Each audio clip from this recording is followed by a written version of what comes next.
Hello, my dear students. Welcome to class 12th. In the previous topic, we studied about the electric field.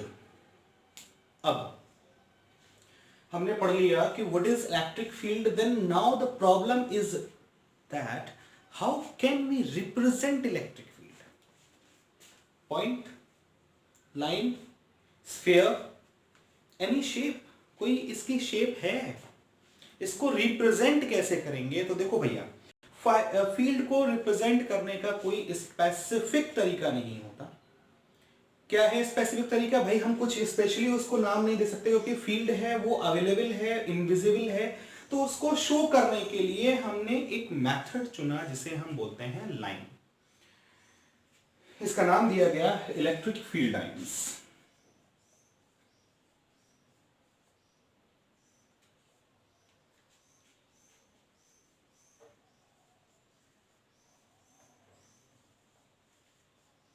Electric field lines.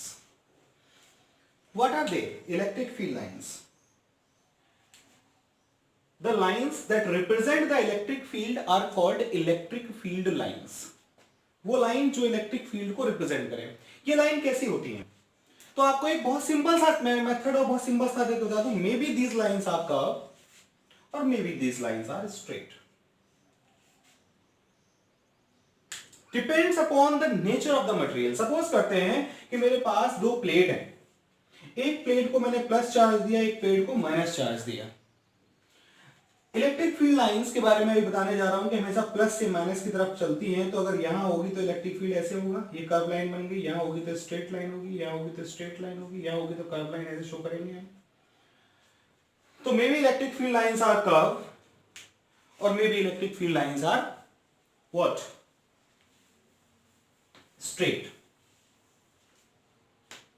Then how can we represent the direction of the electric field at any point? So straight line generally represent the direction of straight this, but the tangent on the curve represents the direction of electric field line. यहां पर हम क्या कहेंगे कि कहीं किसी भी point पर जिस पर हमें इलेक्ट्रिक फील्ड लाइन निकालनी है भैया वहां पे एक टेंजेंट ड्रॉ कर दीजिए. तो ये टेंजेंट क्या होगा? उस पॉइंट पर इलेक्ट्रिक फील्ड की डायरेक्शन को रिप्रेजेंट करेगा और इलेक्ट्रिक फील्ड लाइन आपकी रिप्रेजेंट हो रही है. कहा सर आपने इसमें एरो लगाया. एरो किस बेस पे लगाया? कोई तो बेसिस लिया होगा, इसके बेस पे एरो लगाया होगा. तो भैया हमने बेसिस लिया. बेसिस क्या लिया? बेसिस है कि हमेशा इलेक्ट्रिक फील्ड लाइन प्लस से बाहर की तरफ निकलेंगी और माइनस में अंदर की तरफ एंटर करेंगी. Means start with positive and and with negative. देख सकते हैं इलेक्ट्रिक फील्ड लाइन क्या कर रही हैं? इस नेगेटिव में एंटर कर रही हैं और पॉजिटिव में से निकल रही हैं. तो start with positive and ends with negative. कहीं पर भी अगर हमें कभी टेंजेंट ड्रॉ कर दिया तो पहली प्रॉपर्टी क्या हुई इलेक्ट्रिक फील्ड लाइंस? अगर हमने कहा इलेक्ट्रिक फील्ड लाइंस क्या है तो पहले डेफिनेशन नोट करते हैं इसकी. Electric field lines are the curve और straight lines that are these are imaginary lines that are used to represent electric field at any point or at the region. Clear? What are the properties? Number one property these lines start with positive and with negative. The tangent at any point represents what?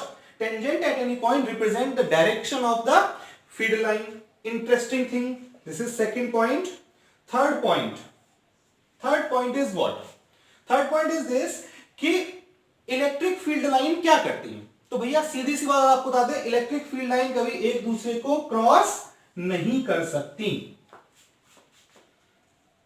Sir आपने तो यार cross दिखा दिया, इसलिए दिखाया कि suppose कर लेते हैं कि ये एक दूसरे को यहां पर क्रॉस कर रही हैं तो इसके अकॉर्डिंग टेंजेंट ये होगा और इसके अकॉर्डिंग टेंजेंट ये होगा.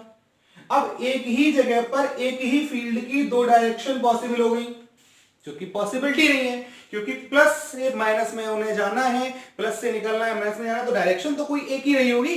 डायरेक्शन दो कैसे हो सकती हैं? तो if the lines cross to each other it means two directions are possible. So you can say that they never intersect to each other, maybe they are very close, एक दूसरे के बहुत पास आ सकती हैं, बहुत क्लोज हो सकती हैं, बहुत नियर हो सकती हैं, बट एक दूसरे को कभी क्रॉस नहीं करेंगे, एक दूसरे को कभी कट नहीं करेंगी। क्लियर?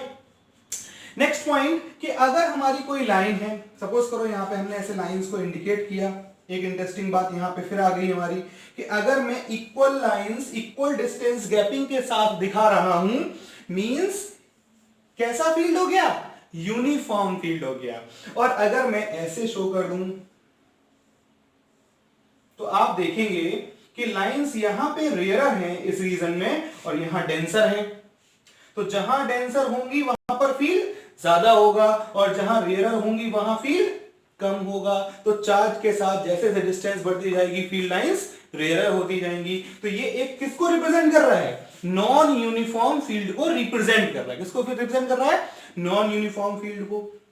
एक इंटरेस्टिंग बात और ले लेते हैं कि भाई इंटरसेक्ट हो गया हमारा, ये पॉइंट हो गया, और ये नॉन यूनिफॉर्म और यूनिफॉर्म फील्ड हो गया। दूसरी बात क्या होती है, बहुत सिंपल सी कहानी लेके चलते हैं समझाने के लिए आपको, कि अगर हम इन लाइन के बीच में कोई कंडक्टर रख दें, ये पॉइंट्स आपने नोट कर लीजिएगा, अगर हम इन लाइंस के बीच में कोई कंडक्टर रख दें, यहां पे मैंने सपोज करो एक अपने मन से कंडक्टर रख दिया, तो इस कंडक्टर को ये लाइन क्रॉस नहीं करेंगी क्योंकि अंदर इलेक्ट्रिक फील्ड जीरो होगा। बोले भाई कैसे जीरो होगा? भाई प्लस चार्ज भी है, माइनस चार्ज भी है, प्लस से स्टार्ट हुआ माइनस में एंड हुआ, बाहर निकलेगा ही नहीं। तो इसीलिए किसी भी कंडक्टर के अंदर इलेक्ट्रिक फील्ड लाइंस नहीं होती। इलेक्ट्रिक फील्ड लाइंस कहां होती हैं? बाहर ही रहती हैं। तो इसीलिए हम क्या कहते हैं कि they never passes from conductor, ये कंडक्टर से पास नहीं होती। Very important property of these lines. Suppose करो दो चार्ज आप एक जैसे पास में लेके आ गए, तो भाई प्लस से तो इन्हें बाहर निकलना है, तो ये प्लस से बाहर निकल गई, ये भी प्लस से देखिए बाहर निकल गई, यहां भी प्लस से बाहर आ गई, यहां भी प्लस से बाहर आ गई, यहां भी प्लस से बाहर आ गई, यहां भी प्लस से बाहर आ गई। यहां तक तो इंटरेक्शन है नहीं, लेकिन plus plus repel to each other. तो क्या होना चाहिए? जो यहां से निकलने वाली लाइन है वो ऐसे मुड़ जानी चाहिए, जो यहां से निकलने वाली लाइन है वो ऐसे मुड़ जानी चाहिए। मुड़नी चाहिए या नहीं? बोले हाँ या ना। ऐसा होगा या नहीं होगा? वही सीधी सी बात है, होगा। सीधी सी बात है, होगा। तो ये क्या हो रही है? ये स्प्रेड हो रही है। स्प्रेड किधर हो रही है? साइड वाइज स्प्रेड हो रही है, साइड में स्प्रेड हो जाती है। साइड वाइज क्या हो रही है? स्प्रेड हो रही है। जब लाइन साइड वाइज स्प्रेड हो जाए, क्या लिखा मैंने? साइड वाइज स्प्रेड हो जाए तो क्या होगा? वहां पर रिपल्शन होगा। क्या होगा वहां पे? तो जहां भी लाइन साइड वाइज स्प्रेड हो रही होंगी, चाहे दोनों को प्लस कर दी चाहे माइनस कर दी, एरो का साइन तो बदलेगा। सपोज कीजिए यहां पे माइनस है तो एरो अंदर हो जाएगा। मैं दूसरे कलर से यहीं पे इंडिकेट करता हूं। सपोज कीजिए यहां माइनस आ गया, ऐसे आ गया माइनस। मैंने जब जब माइनस लिखेंगे तो प्लस भूल जाएंगे भाई, सीधी सी बात है। माइनस लिखेंगे तो प्लस भूल जाएंगे, तो बस एरो का साइन क्या हो जाएगा? ये हो जाएगा। नेचर वही रहेगी, नेचर में कोई टेंशन नहीं आनी है, नेचर वही रहेगी। जो जैसी नेचर थी वो वैसी नेचर होगी। भाई हमारी फितरत, नेचर मतलब फितरत, कभी नहीं बदलती। कुछ ही बदल जाएगा लेकिन फितरत किसी की नहीं बदलती। तो इन लाइंस की फितरत भी नहीं बदलती। ये लाइंस जैसी हैं वैसी ही रहेंगी, वही नेचर शो करेंगी। इसी तरीके से अगर हमारा एक प्लस एक माइनस पास में आ गया होता, मैं तो यहाँ पे शो कर रहा था, शो करने के लिए ऐसा लिखा था, लेकिन अगर एक प्लस एक माइनस पास में आ गया होता तो क्या होता? भाई सपोज करो एक प्लस चार्ज एक माइनस चार्ज है, तो ये क्या हो जाएंगे? Minus, sorry. तो ये लेंथ वाइज कॉन्ट्रैक्ट हो जाएंगी, सिकुड़ने लगेंगे। कैसे भाई? प्लस से इनको बाहर आना है, दिखा दो भैया, बाहर आ गई। ऐसे दिखा देते हैं पहले। ये इनको तो कोई इंटरेक्ट अभी करने वाला नहीं है। ऐसे यहां पे जो अंदर आएगी, ऐसे जो अंदर आएगी, ऐसे जो अंदर आएगी, इनको कोई छेड़ने वाला नहीं है। लेकिन जो एक दूसरे के इंटरेक्शन में है उनको तो छेड़ेगा ना। तो जो यहां प्लस से निकलेगी वो यहां सीधे बाहर माइनस में एंटर कर जाएगी, की नहीं की? भाई सीधी सी बात है, एंटर कर गई। ऐसे ही यहां पर इसे एंटर कर जाना है, ऐसे ही यहां पर इसे एंटर कर जाना है, ऐसे ही यहां पर एंटर कर जाना है, ऐसे ही यहां पर एंटर कर जाना है। तो क्या होगा? ये क्या शो कर रहा है? ये शो कर रहा है ये लाइंस स्प्रेड होने की जगह कॉन्ट्रैक्ट हो रही है, लेंथ के अकॉर्डिंग कॉन्ट्रैक्ट हो रही है। कैसे कॉन्ट्रैक्ट हो रही है? लेंथ के अकॉर्डिंग कॉन्ट्रैक्ट हो रही है। तो लेंथ वाइज अगर लाइन कहीं पर कॉन्ट्रैक्ट हो रही हो तो वहां पर क्या है? अट्रैक्शन है।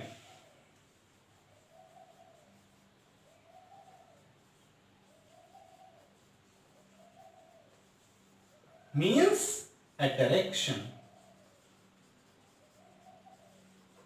भाई सिंपल सी बात है, अट्रैक्शन मीन्स उसकी लाइन में चलना शुरू कर दो। आपको किसी से अट्रैक्शन होने लगा, उसके पीछे भी चलना शुरू कर दिया, लेंथ वाइज अट्रैक्शन, तो क्या हो गया, अट्रैक्शन होने लगा। तो ये हमारी फील्ड लाइंस हैं। फील्ड लाइन की हेल्प से हम इलेक्ट्रिक फील्ड को इंडिकेट कर सकते हैं और इलेक्ट्रिक फील्ड को रिप्रेजेंट करने का ये मेथड होता है। पहला प्रॉपर्टी हमने क्या पढ़ा, प्लस से स्टार्ट करती माइनस में एंटर करती। दूसरा क्या पढ़ा कि अगर हमारी ये लाइंस कर्व हैं, कर्व की फॉर्म में हैं, तो हम वहां पर क्या करेंगे, एक टेंजेंट ड्रॉ करेंगे और वो टेंजेंट हमें क्या बताएगा, डायरेक्शन बताएगा, क्योंकि फील्ड लाइंस क्या बताती है, इलेक्ट्रिक फील्ड की डायरेक्शंस बताती हैं।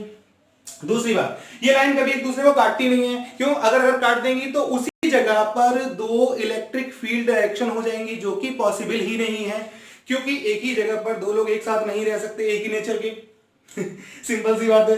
दूसरी बात, अगर किसी इलेक्ट्रिक कंडक्टर से पास होती हैं तो कंडक्टर के अंदर इलेक्ट्रिक फील्ड जीरो कर लेती है, टोटल प्लस टोटल माइनस बराबर होने की वजह से, तो वहां से ये पास नहीं होती। दूसरा बात, अगर कहीं पर इक्वल डिस्टेंस से, इक्वल गैपिंग से आपको अगर लाइंस दिखाई गई हैं, चाहे वो कर्व में हो, चाहे वो किस में हो, स्ट्रेट लाइंस हो, तो वो लाइंस हमेशा कैसी होंगी, वो हमेशा यूनिफॉर्म इलेक्ट्रिक फील्ड, एक जैसे इलेक्ट्रिक फील्ड को इंडिकेट कर रही होंगी।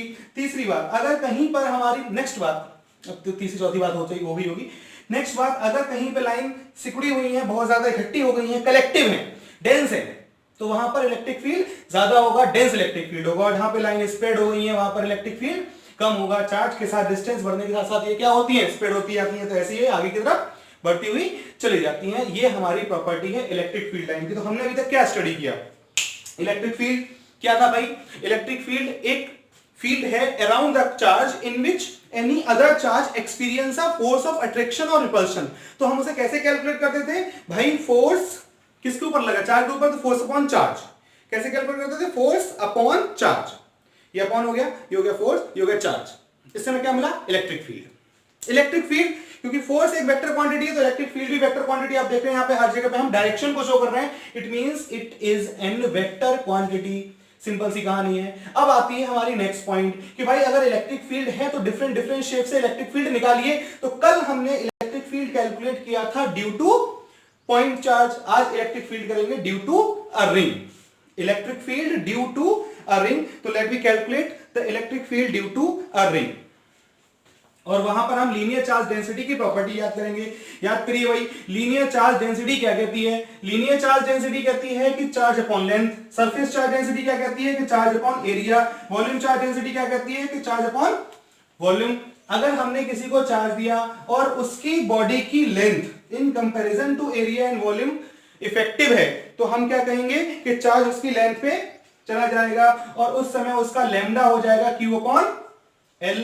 सिमिलरली सिग्मा हो जाएगा Q अपॉन A, सिमिलरली रो हो जाएगा Q अपॉन V।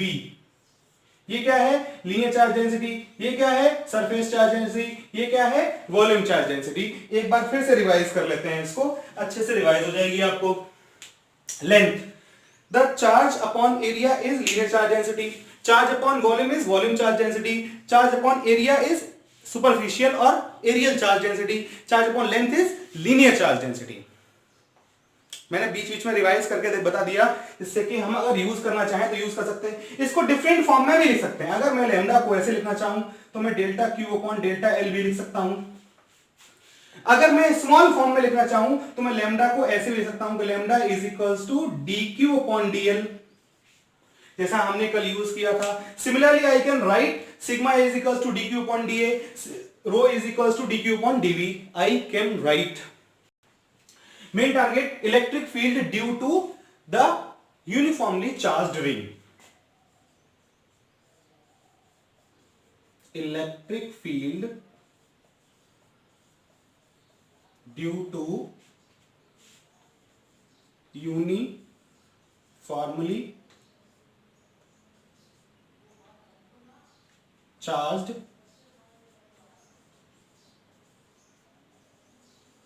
ring। हमने क्या किया है, उसको यूनिफॉर्मली चार्ज किया है रिंग को। अब क्या करना है, देखते हैं, सॉल्व करते हैं इसको।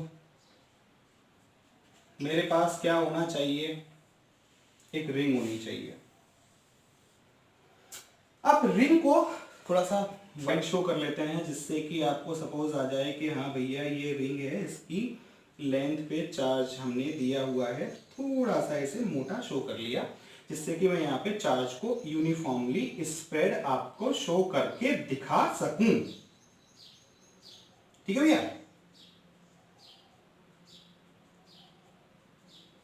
चार्ज को हमने यहाँ पे शो करके दिखा दिया। ये इसका रेडियस है, रिंग का ए क्या है, रेडियस ए। इस पॉइंट ओ से पॉइंट पी पे हम एक कोई पॉइंट पी अपने मन से ले लेते हैं, यहाँ पे ये पॉइंट पी हो गया। पॉइंट पी पे अपने मन से कोई चार्ज क्यू नॉट लेके आए।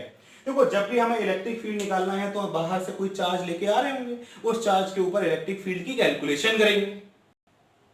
लेके आए तो भाई हमें पूरे तो पता नहीं क्योंकि हमने तो पॉइंट चार्ज से पढ़ा है, पॉइंट चार्ज से पढ़ा है तो हम एक स्मॉल पोर्शन ले लेते हैं। Let this small portion is DL. अब पूरे पे चार्ज क्या है, क्यू। सोचना मेरी बात को, पूरे पे चार्ज क्या है, क्यू। और क्यू चार्ज कितनी लेंथ पे है, 2 पाई ए पे है। क्योंकि यहां से स्टार्ट करें और यहां से लेके यहां तक आ जाएं तो लेंथ कितनी होगी, सरकमफेरेंस के बराबर। और सरकमफेरेंस कितनी होती है, 2 पाई ए होती है।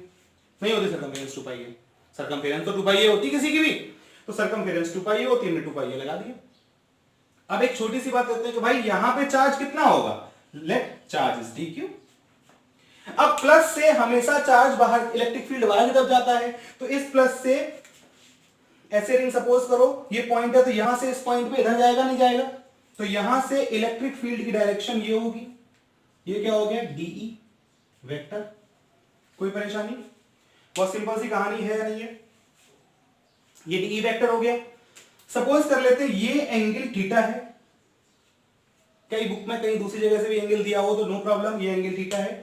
और ये जो डिस्टेंस हमें यहां से मेजर करने के लिए दी हुई है ये डिस्टेंस x है, अपने मन से x ले लेंगे तो ये डिस्टेंस r हो जाएगी। और r की वैल्यू क्या होगी, अंडर रूट ए स्क्वायर प्लस एक्स स्क्वायर। कौन सा फॉर्मूला लगाया हमने, पाइथागोरस। दोबारा समझते हैं। देखिए हमारे पास एक रिंग है, क्या है, रिंग जिसकी रेडियस a है। इसके सेंटर से x डिस्टेंस पे कोई पॉइंट p है जिसपे हम बाहर से कोई चार्ज q नॉट लेके आ रहे हैं, कहीं से मतलब इनफाइनाइट से। जब हमारा x और a है तो ये डिस्टेंस r सपोज कर लिया, r क्या होगी, पाइथागोरस थ्योरम से r square is equals to a square plus x square होना चाहिए। तो मैंने r स्क्वायर यहां से हटाया तो यहां अंडर रूट लगा दिया।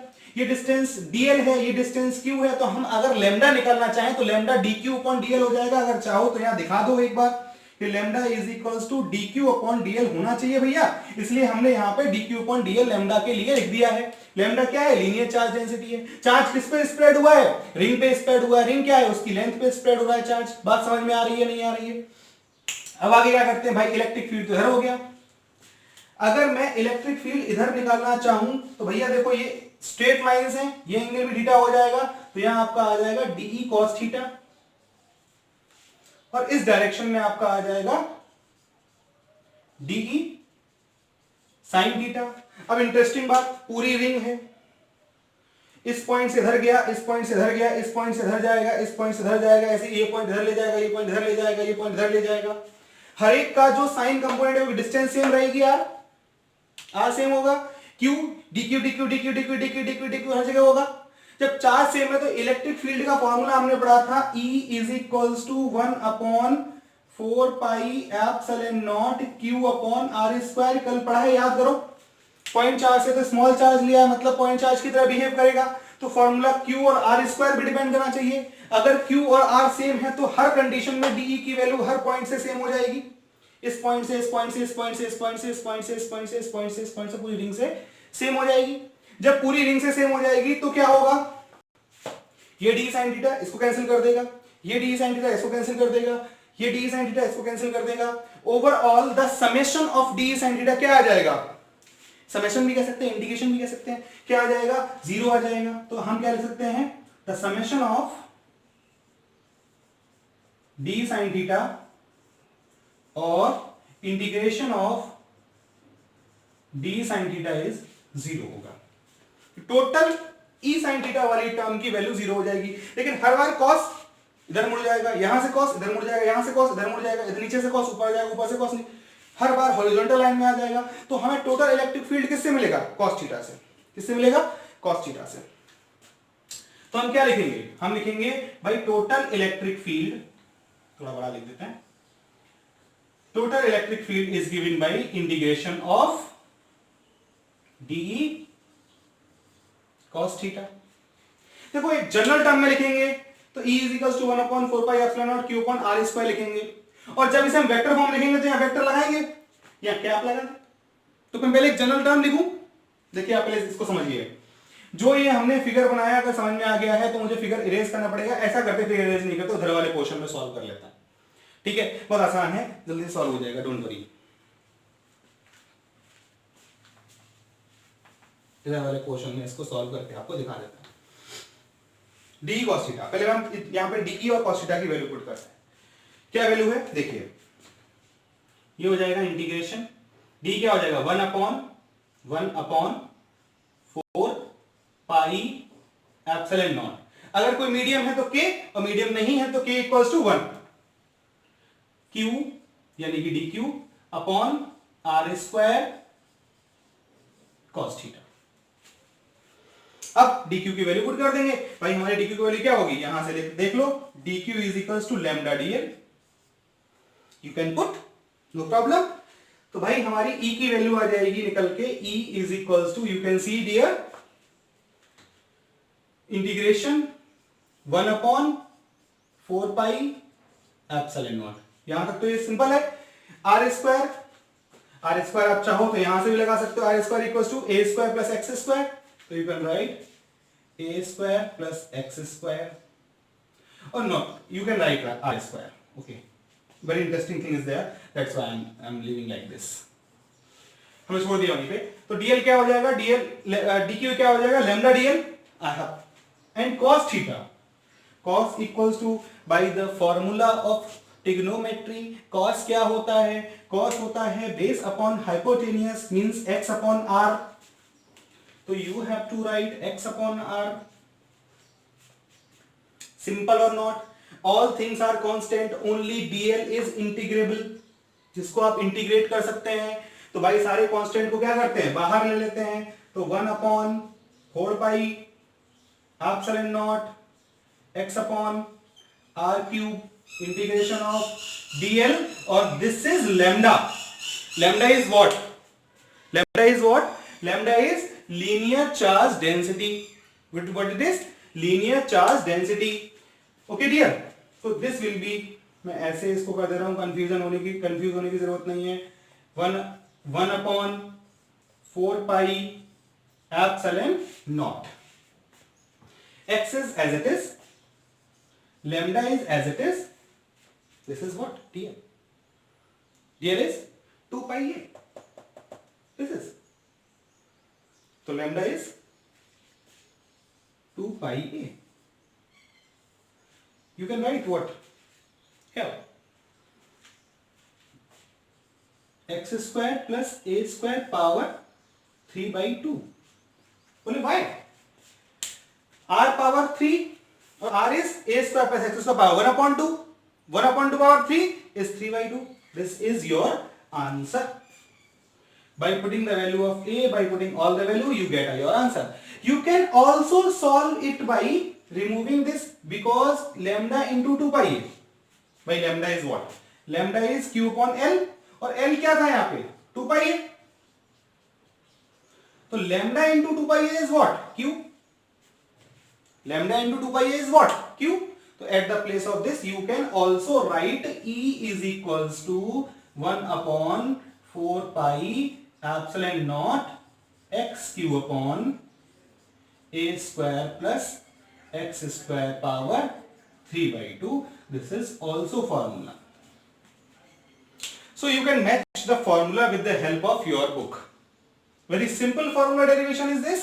कैसे भाई, e sin थीटा वाले टर्म्स सब हमें यहां मिलेंगे। अगर इस पॉइंट मिलेंगे e sin थीटा ऐसे मिलेंगे, e sin थीटा, फिर इधर यहां तक को मिलते गए, यहां से कैंसिल हो जरूर, इसने इसको कैंसिल कर दिया, ऐसे इसने कैंसिल कर दिया, इसने कैंसिल कर दिया, इसने कैंसिल कर दिया, इसने कैंसिल कर दिया, इसने कैंसिल कर दिया, टोटल सम 0। तो मैंने लिखा है e sin थीटा का टोटल सम पहले लिखा था, वो 0 हो गया। हमें किससे मिला answer, cos cos cos cos का सब जुड़ गए, तो हमने उसका इंटीग्रेशन कर दिया, इंटीग्रेशन कर दो चाहे समेशन कर दो, कर दिया भाई। डीएल का इंटीग्रेशन एल होता है, और एल क्या है यहां पर टोटल लेंथ, और टोटल लेंथ क्या होगी 2 पाई ए, तो डीएल की जगह मैंने क्या लिख दिया 2 पाई ए, और लैम्डा इंटू 2 पाई ए क्या था, लैम्डा इंटू 2 पाई ए क्या है क्यू, तो you can write this from here, you can take the snapshot and screenshot and you can write. This is the derivation of electric field due to uniformly charged ring.